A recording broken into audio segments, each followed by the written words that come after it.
We'll share the PowerPoint and the presentation. We'll put both the slides and the recording up on the up on our website. Thank you. All right, so this is an information session about the Path Forward Community Fund. We've just launched round 3 where we'll be accepting applications. And so today's presentation is just a chance for Emily and I to make sure that anyone who's interested in applying has the information that they need and has a chance to ask any questions that may pertain to specifically your ideas around applying for the fund. And how nice that we have somebody on the call today who's actually already accessed the fund and spoke a bit about what that's meant for their community as well. So really glad to have you all here today. So a little bit about the fund. This was launched in April of last year. There's a commitment of almost $5.5 million, $5.34 million, provided through the BC government, through the Ministry of Public Safety and Solicitor General. And that ministry then selected the BC Association of Aboriginal Friendship Centres to administer those funds. We initially thought we would just have 2 rounds of funding, but we were able to, just based on uptake in those first 2 rounds, extend it into a 3rd round. And so that's why we're in this round 3 today. And we've actually been able to extend our contract with the Ministry of Public Safety for a bit longer to allow for another round of applicants and programs to take place. This funding represents part of a larger initiative by the Ministry of Public Safety and Solicitor General to address violence against Indigenous women, girls, and Two-Spirit LGBTQ people. The overall initiative is also called A Path Forward, and then within that, we are hosting the A Path Forward Community Funds. One of the big things that we felt as an organization that was really important in how these funds were administered and was part of the advocacy that BCAF did with the ministry to secure these funds is that this is really about supporting initiatives that are by Indigenous people and communities for Indigenous people and really grounding the intention of this fund in principles of self-determination and empowerment for Indigenous people. This really responded to years of advocacy on the part of BCAF and on others that was really looking at the ways in which the non-Indigenous service delivery system around violence was not adequately serving Indigenous people. And so this was really seen as an important step in kind of shifting that landscape and shifting who holds the power in making those decisions around these programs and services. For that reason as well, that those principles and values have also informed the adjudication committee that we have. So we have an adjudication committee that's made up of some representative from the BCAF staff, from our senior management team, a board member from BCAF, and then representatives from other Indigenous community groups, and including Métis Nation BC, the BC Assembly of First Nations, and another like a community member as well. So really, again, wanting to make sure that we're in looking through the applications and providing feedback, making sure that there's that really holistic lens that is also themselves deeply committed to this those principles and values. And Emily and I are going to take turns back and forth. So over to you, Emily. Yes. So who can apply? We're pretty much our applications are open to Indigenous organizations, First Nation community and bands, tribal councils, and governments, Métis chartered communities, as well as Métis organizations and service providers, and some urban and off-reserve organizations and communities as well.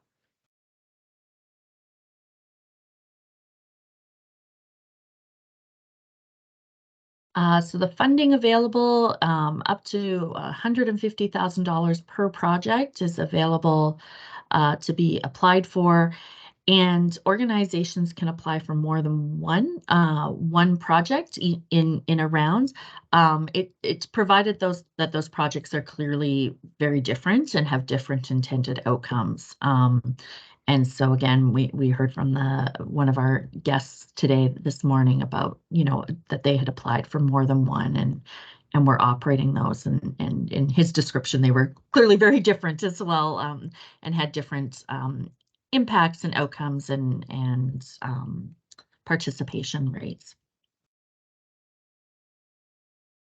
And so what the funding can be used for, what projects are um, eligible for the funds is building capacity, engagement and facilitation projects, supporting developments of crisis responses, or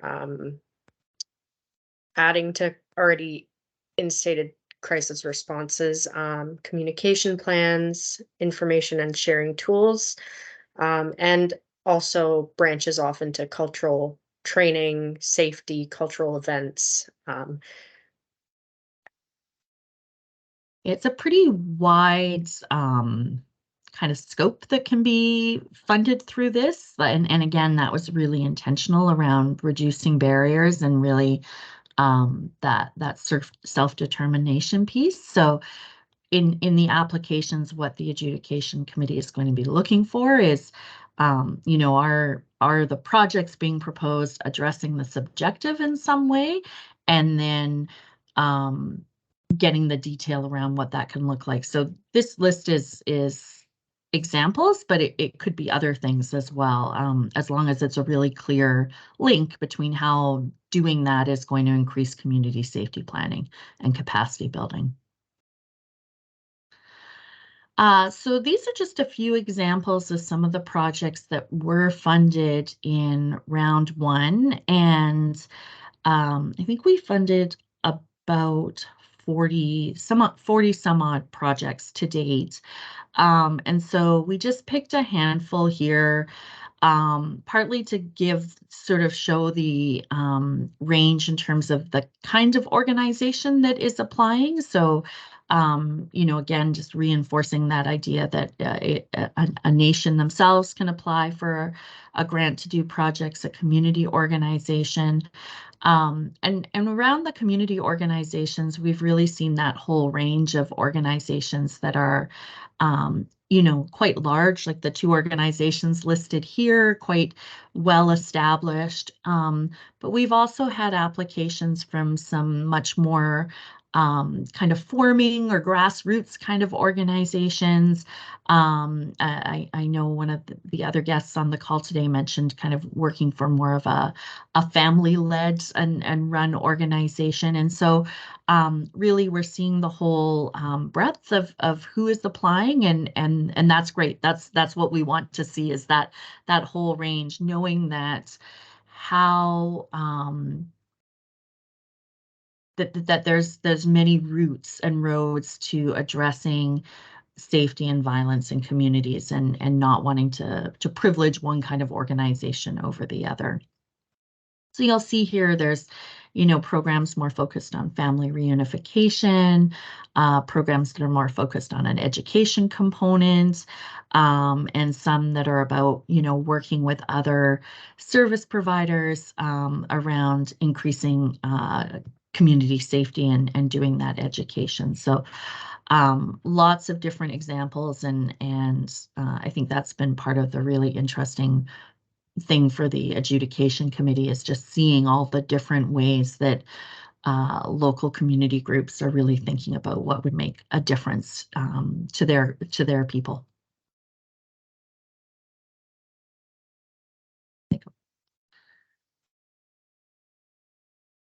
So for reporting, so at the end of the project, we are in the process of formulating a reporting template to go on our website. So it will be very accessible and very easy to navigate, just to create more of a barrier-free kind of system for this grant. We are also formulating a midpoint sort of survey just to kind of check in with participants and see how their project is going. Is it going, is it up to date, etc.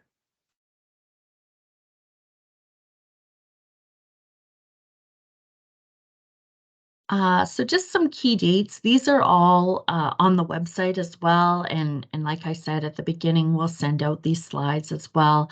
But just to be aware, the applications are due September 15th. The timeline around when they'll be reviewed is then they'll go to our adjudication committee. They'll review them in late September. Our goal is to notify applicants by mid-October, whether they'll receive the funds or not, and then to work to have as quick a turnaround as humanly possible to get those funds out to the grantees, with our goal being that those funds would be received by you by mid-November. The projects need to be completed by September 2024. So we're aware that that's a pretty tight timeline. And so that's why we'll be kind of really moving through that review and funds being out to you quite quickly. And that's just something to keep in mind as well as you're thinking of potential projects, is that these are more, short to midterm, or maybe the first part of a longer term project, but there is that need through our agreement with the province that projects be wrapped up by September 2024. As Emily mentioned, there'll be a midterm kind of report due midway through, so that'll be kind of mid-March time, and then a final report due back to us so that we can submit that as part of our wrap up to the province in October 2024.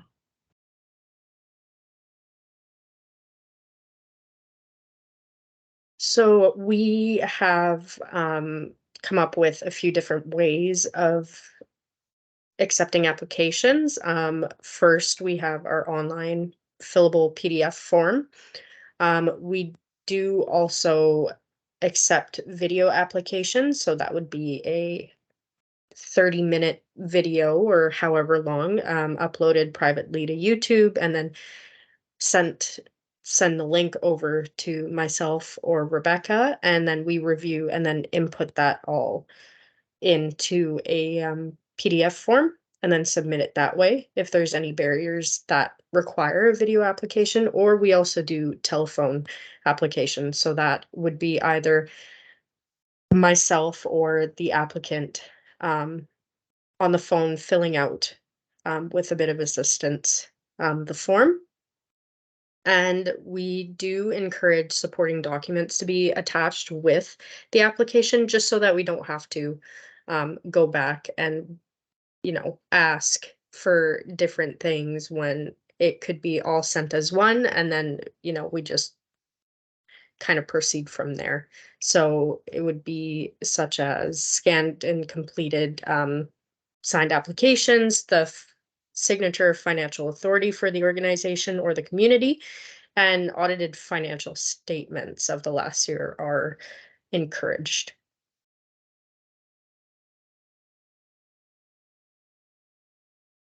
And so I don't know if you may not have had a chance to look online at the application yet, but just flagging for folks that our application questions include things like a sense of budget and finances. So if you have funds from another source as well that are going towards this project, it will require some detail around that. Detail around any partnerships that the project includes, and a letter confirming those partnerships. And then some information, around what the intended impact would be, and an explanation about what need is being addressed in that community. So those details that really help the adjudication committee understand, what it is your project is trying to accomplish and who it's trying to serve.